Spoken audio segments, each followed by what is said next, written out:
বিশ্ব রাজনীতিতে দ্রুত বদলে যাচ্ছে পুরনো সমীকরণ।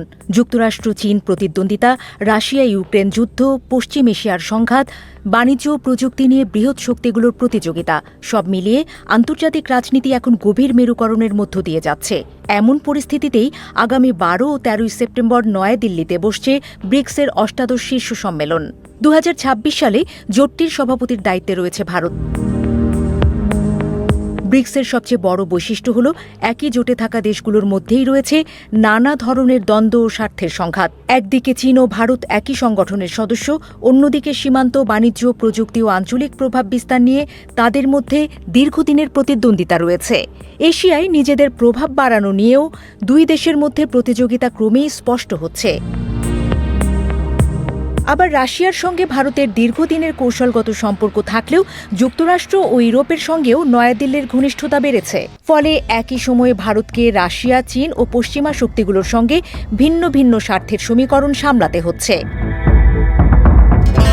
পশ্চিমা এশিয়াতেও ব্রিক্সের অভ্যন্তরে রয়েছে বড় ধরনের বিভাজন।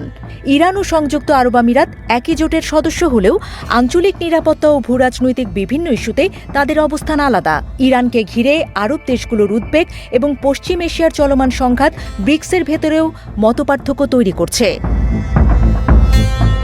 এরই প্রতিফলন দেখা গেছে গত মে মাসে নয়াদিল্লিতে অনুষ্ঠিত ব্রিক্স পররাষ্ট্রমন্ত্রীদের বৈঠকে। পশ্চিম এশিয়ার পরিস্থিতি নিয়ে সদস্য দেশগুলোর মতপার্থক্যের কারণে শেষ পর্যন্ত কোনো অভিন্ন যৌথ বিবৃতিতে ঐকমত্য হয়নি। ভারতকে আলাদা করে সভাপতির বিবৃতি ও ফলাফল নথি প্রকাশ করতে হয়। ঘটনাটি দেখিয়ে দিয়েছে সদস্য সংখ্যা ও অর্থনৈতিক শক্তি বাড়লেও রাজনৈতিক ঐক্য তৈরি করা ব্রিক্সের জন্য কতটা কঠিন।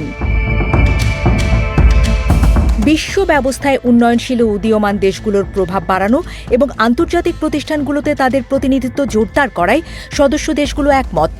বৈশ্বিক আর্থিক ব্যবস্থার সংস্কার, স্থানীয় মুদ্রায় বাণিজ্য, উন্নয়ন ও বহুমেরুকেন্দ্রিক বিশ্ব ব্যবস্থার মতো বিষয়ে তারা সহযোগিতার সুযোগ খুঁজছে।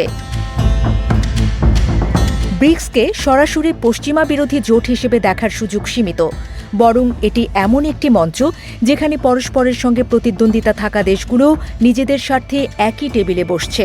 বিশেষজ্ঞরা বলছেন, নয়াদিল্লি শীর্ষ সম্মেলনে ভারতের মূল চ্যালেঞ্জ হবে ব্রিক্সকে চীন রাশিয়া ঐক্যের পশ্চিমা বিরোধী মঞ্চ হতে না দেওয়া, আবার নিজস্ব কৌশলগত স্বায়ত্তশাসন বজায় রেখে ইরান, আরব আমিরাতের মতো মধ্যপ্রাচ্যের বিরোধিতাকে নিয়ন্ত্রণে রাখা।